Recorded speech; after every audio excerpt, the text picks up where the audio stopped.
all set? So, the question is, if we're going to shoot it better.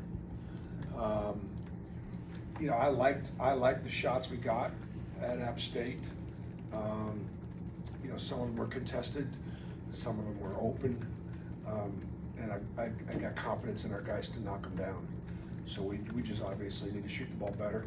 Part of it is, let's just say the last two games where we haven't shot it very well.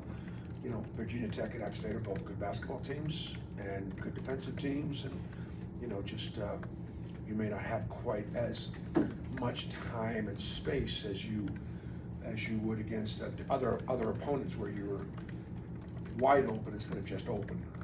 Nobody's guarding us at the foul line, so we've got to do a better job of making more than 9 and missing 10 in a close game. And these games against good teams are going to be close games. Indiana obviously is a blue blood. It's a historic program out of the Big Ten, and what an opportunity for us to be able to play one of the blue bloods in college basketball. And I say that with all due respect. I coached 9 years at Southern Indiana, and I was there when Coach Knight was there, and so one of the things I was doing as a young head coach was watching Coach Knight. I was listening to his radio show, and I always was so impressed with how he communicated with the fans. He absolutely taught the game to the fan base, and he actually had more respect for the fans than he did the media. He would give the media such a hard time and barely answer their questions, and some random caller from Fishers, Indiana, or whatever, he'd go and answer that question and break it down, and I learned a lot by listening to him and watching. This is going to be a very physical game on Saturday. Indiana, obviously coming out of the Big Ten, has got 2 dominating post players. A 7-footer, Khalil Ware, who is a Kareem Abdul-Jabbar watch list member, averaging 17 and shoots 64% from the floor. And then Renew is a very similar player to Janai Broom, just a little bit quicker, a little bit faster, not quite as big, but also left-handed. And so those 2 guys, Indiana's got the best front line in the Big Ten. And so it'll be, and we'd like to think that we've got one of the best front lines in the SEC. And so it's going to be a great matchup from that standpoint. Indiana will probably be, they are, Baylor would be probably the best team we've seen so far in Indiana. It will clearly be the second best team we've seen so far. All right, Bert. Bruce, Indiana with that front court pretty unique in that they don't take a lot of threes, and in the modern game there's not very many of those teams that kind of do that. Just talk about the defense, like getting ready to play a team like that on defense, because not very many teams are as old school as they are on offense, just pounding it in there.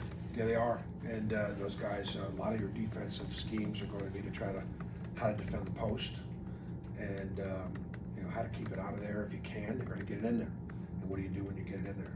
And so a lot of what we're doing now is going to be dealing with that. So that's your challenge all the way from your on-ball stuff to your off-ball stuff, and being able to make the adjustments to playing a dominating front line, dominating post offensive team. We may not play another team like that all year long. You mentioned your time at USI as kind of being around the state of Indiana basketball there. I guess being around that state kind of in your first head coaching job, I guess, was there something maybe you picked up from those radio shows with Bob Knight that helped you kind of get to developing as a head coach?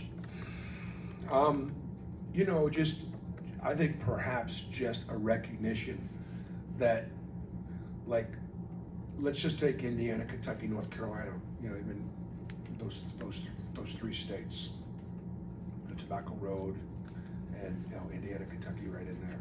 Their fan base, their fans know the game. They knew the game because when they were in high school, they played the game, and there's a basketball rim or a backboard on every light pole in the state, everybody's backyard. And as a result, the high school coaching is outstanding. The youth coaching is outstanding. Therefore, the players are high IQ. And so I think the biggest thing I learned is that, it would be, now, they don't know nothing about football. Right? Whereas our fan base, they've forgotten more than some of our coaches know in football. But we pride ourselves on that in the SEC. It just means more, and we, dominate football conference. And so that's just sort of the biggest takeaway. I mean, they build high school gyms in Indiana that hold 6,000 and 7,000 and fill them on Friday nights. It's like Texas high school football. So or Alabama high school football. It's the same thing. Bridge and then Like we're kind of an everything school, which is awesome. They're men's college basketball school. Pretty good soccer too. You talk about how much Indiana works their offense through the post. I think opponents they're averaging like 22 fouls against them. How do you anticipate Janai and Dylan being able to handle that instead of foul trouble? Well, I got 10 fouls to use, so it's 10 out of 22. They dump it in there, and Renault in particular, he just forces you to foul. He just forces you to foul him. He is big, strong, physical, athletic, bouncy, and he's a terror in there. So it's going to be a challenging game for the officials to referee the post. But you got to guard Janai. You got to guard Dylan. You got to guard our guy. You got to guard our guys inside too. So,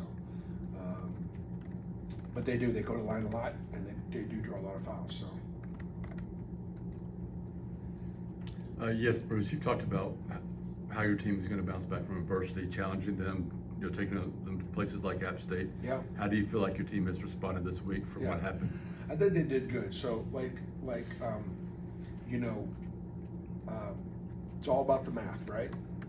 So, I'm sure, again, people are just wondering, why in the world would you go to App State to play? In addition to just it being the right thing to do, and it's never the wrong time to do the right thing. And if it's such a right thing to do, then why does nobody do it? Well, that doesn't mean that's just not the reason why you don't do it. Appy State is, I believe, 47 in the net. That's a quad 1 loss on the road right now. And yet it was a game it was a winnable game for us. It was a winnable game for us in spite of that hostile environment. Now it'll wind up being a quad 2 road loss because once they get into the Sun Belt, their math won't be as good as it is right now. And it could have been a quad 1 road win. Down 3 with 3 possessions and not converting and whatever we didn't do. But we also held Appy State to 7 points in the last 7 minutes of that game to give ourselves a chance. So our guys, we did a lot of good things. The biggest thing would just simply be the confidence. I want my guys being confident, and if they're open, I want them to shoot it.